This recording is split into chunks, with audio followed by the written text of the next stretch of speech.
মগরায় shoot out, গুলিবিদ্ধ দুইজন, আহত বিশ্বনাথ দে ও মইদুল ইসলাম।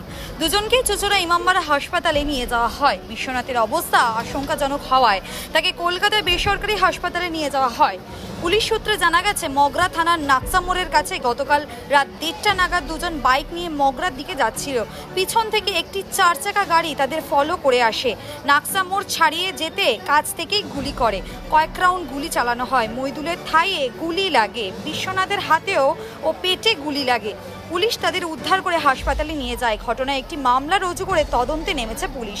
পুলিশের প্রাথমিক অনুমান, পুরনো শত্রুতার জেরে এই ঘটনা ঘটতে পারে। হুগলি গ্রামীণ পুলিশের অতিরিক্ত পুলিশ সুপার কল্যাণ সরকার জানান, কারা কি উদ্দেশ্য করে গুলি চালালো সব দিকটা খতিয়ে দেখা হচ্ছে।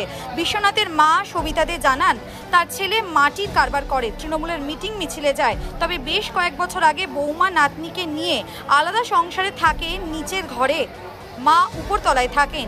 আজ সকালে তিনি জানতে পারেন ছেলে গুলিবিদ্ধ অবস্থার এই ঘটনার কথা। Bureau report, TNN Bangla. না, আমার দুটো ছেলে, একটা মেয়ে। কি নাম?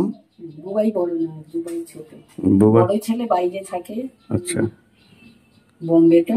আচ্ছা। আর মেয়ে উড়িষ্যায় চাকরি করে। এই ছোট ছোট ছেলে কোন পার্টির সাথে যুক্ত ছিল? কোন পার্টির সাথে যুক্ত ছিল?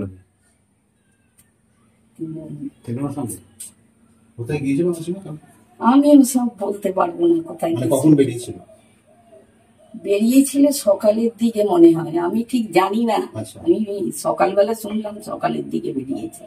আর রাতে মানে কখন বাড়ি টাড়ি ফেরে বা ফিরেছে? রাতে তো ফেরেই নি, সকালবেলা শুনলাম। আপনারা কখন জানতে পারলেন? আমি সকালবেলা কি জানলেন? যে গুলি লেগেছে। দুজন ছিল বলছে বাড়িতে? এই তো খবরে দেখাচ্ছে, সেইটা আমি জানলাম। কোথায় ভর্তি? কোথায় আছে ভর্তি? কলকাতায় আছে। ঠিক আছে। ওখানে ওর শালা আছে আর ইয়ে আছে, বউ আছে। যেটা হয়েছে কালকে রাত্রে দুটার সময় ইনসিডেন্টটা হয়েছে আর কি, যেখানে আপনার নকশা মোড়ে যেখানে শুট আউটটা হয়েছিল। আর বাইকে ছিল যাদের ভিকটিমকে সঙ্গে সঙ্গে সরিয়ে দিয়ে ওদেরকে ট্রিটমেন্ট চলছে আর কি। অ্যান্ড আমরা অলরেডি রাত্রেবেলায়, ইনফ্যাক্ট আর্লি মর্নিংয়ে বলতে পারেন, লেট নাইট আর্লি মর্নিংয়ে আমাদের অলরেডি প্রপার সেকশন দিয়ে আমাদের কেসও হয়ে গেছে। এবং আমাদের পুলিশের টিম এবং আমাদের পুলিশের পুরো ইউনিট, সিনিয়র অফিসার সহ এখানে ভিজিট করেছে। And investigation proceeds. যখনই কোনো আপডেট হবে আমি ডেফিনেটলি আপনাদেরকে আপডেট। কজটা এখন দেখেন, যারা ভিকটিমস আছেন ওরাও কিছু নাথিং, কিছু বলতে পারছিল না কেন হলো বা কী হলো, but will definitely give an update.